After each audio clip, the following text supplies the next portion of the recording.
मैं आपको बताना चाहता हूँ जो टेस्ट फायर किया है आकाश मिसाइल का सरफेस टू एयर मिसाइल है, जिसको 21 जुलाई को बुधवार के दिन चांदीपुर ऑन सी उससे इंटीग्रेटेड लॉन्च पैड से टेस्ट फायर किया गया। जो बुधवार को टेस्ट फायर हुआ उसमें इसकी एफिकेसी देखी जा रही थी, इसकी रेंज के बारे में, इसके प्रोपेलेंट के बारे में, इसके कमांड एंड कंट्रोल सिस्टम्स के बारे में। वो टेस्ट जैसे ही ख़त्म हुआ उससे ये पता चल गया कि इसके जो सारे सिस्टम है, कंट्रोल सिस्टम है, बहुत अच्छे से काम करते रहे और इसने जो दूरी इसको तय करनी थी वो दूरी तय की। हालांकि अभी अधिकृत रूप से रेंज वगैरह जो है एकदम एक्सक्लूसिवली नहीं बताई गई है, लेकिन ये पता चल रहा है कि मिसाइल जो है वो सक्सेसफुली टेस्ट फायर हुई है। तो ये इंटीग्रेटेड मिसाइल डिफेंस सिस्टम जो हमारा है उसमें ये आकाश मिसाइल है, काफ़ी सक्सेसफुल है और ये एंटी एयरक्राफ्ट या एंटी मिसाइल सिस्टम में काम कर सकती है। उसके बाद ये जो है मिशन के जो भी स्टैंडर्ड्स थे जो अचीव करने थे वो इसमें कर लिए, लेकिन उस समय जो है इसको कोई टारगेट नहीं दिया गया था। इसका जो रेडियो फ्रीक्वेंसी कंट्रोल सिस्टम है वो टेस्ट नहीं किया गया था। तो बाद में DRDO ने 3 दिन बाद फिर 24 तारीख को दूसरा टेस्ट किया, जिसके अंदर उसको एक लक्ष्य भेजने का टारगेट दिया गया। जो एक डमी टारगेट होता है उसको भेजना था, वो उसने भेजा। और जो रिक्वायरमेंट थी, जैसे कि ये कहा जा रहा था कि भाई ये सक्सेसफुल होती है या नहीं टेस्ट फायर, तो उसके ऊपर उसने जो है लक्ष्य को भेजा। तो ये देखने वाली बात है कि जो इसका कमांड कंट्रोल सिस्टम है, जो प्रपल्शन सिस्टम है, वो कितना जो है सक्सेसफुल होता है। आगे जो इंटीग्रेटेड मिसाइल सिस्टम है उसके बारे में DRDO जो है नई नई मिसाइल डेवलप करता जा रहा है।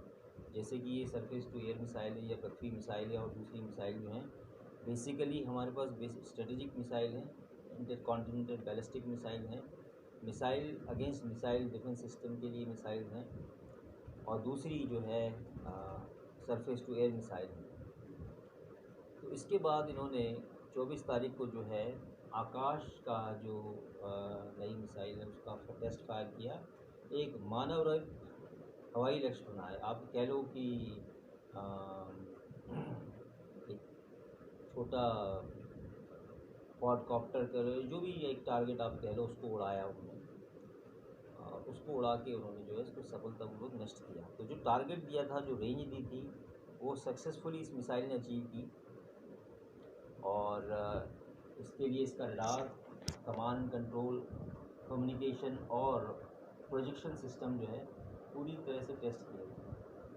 तो जो रेडियो फ्रीक्वेंसी कंट्रोल मिसाइल है वो तीव्र गति वाले लक्ष्य, जो उड़ते हुए लक्ष्य, जैसे हवाई जहाज मैक 2.53 उड़ता है, उसके लिए कितना सक्सेसफुल ये देखा गया कि रेडियो फ्रीक्वेंसी के ऊपर होम करके ये मिसाइल जो है उसको उसकी ट्रेजेक्ट्री में पहुँच कर उसको डिस्ट्रॉय करती है। तो मतलब एयरक्राफ्ट और इसकी जो स्पीड है वो मैच करनी चाहिए। एक सर्टेन पॉइंट पर जो है ये उसको होम कर जाती है, उसकी रेडियो फ्रीक्वेंसी को, और उस टारगेट को डिस्ट्रॉय करती है। तो अच्छा है। एक और हमारे आर्सेनल में या हमारे हथियारों के जो खजाने हैं, इसको हम खजाना ही कह सकते हैं, भारतीय और मिसाइल का खजाने हैं, जो कि अब्दुल कलाम मरहूम की देन है।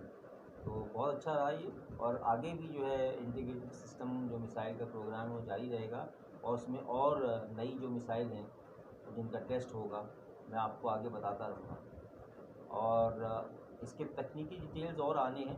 जब टेस्ट रिपोर्ट आ जाएगी उसमें बताया जाएगा कि क्या रेंज अचीव की है, क्या इसकी होमिंग डिवाइस है जो कि होम ऑन करती है, IR या इंफ्रारेड रेडिएशन पे करती है, या फिर हीट सीकिंग है, या फिर ये RF है। अभी जो बताएगा उसमें RF के ऊपर काम कर रही है। हो सकता है और भी इसमें सेंसर्स हो जो कि हिट करे। मतलब इसकी किल प्रोबेबिलिटी 99.9 बनाई जा सकती है अगर तीनों टाइप के सेंसरों की होमिंग इस तरह करती है किसी एयरक्राफ्ट के ऊपर, फ्लाइंग ऑब्जेक्ट्स के ऊपर, हीट सीकिंग, इंफ्रारेड या फिर RF। फ्लेयर्स अगर जहाज छोड़ता है तो भी हीट सीकिंग है, लेकिन वो उस समय हीट सीकिंग डिवाइस नहीं काम कराते। वो मिसाइल को कंट्रोल करते हैं कि भाई आप आरएफ को सीक करो या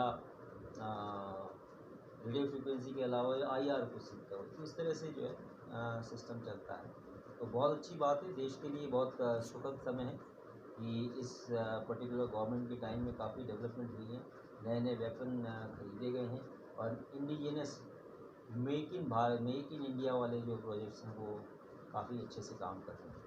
आगे भी आपका कोई इंटरेस्ट हो, अगर आप कोई और जानकारी चाहते हैं तो आप मुझे कमेंट बॉक्स में लिख सकते हैं। कृपया मेरे चैनल को सब्सक्राइब करें, लाइक करें और अपने दोस्तों को भी कहें कि इस चैनल को देखें। और अगर कोई स्टूडेंट्स है जिनकी कोई रिक्वायरमेंट है, कोई किसी पर्टिकुलर इक्विपमेंट या सिस्टम के बारे में जानना चाहते हैं तो मुझे कमेंट्स करके लिख सकते हैं, ताकि मैं उन्हें बता सकूं कि देश में क्या तरक्की है। Thank you.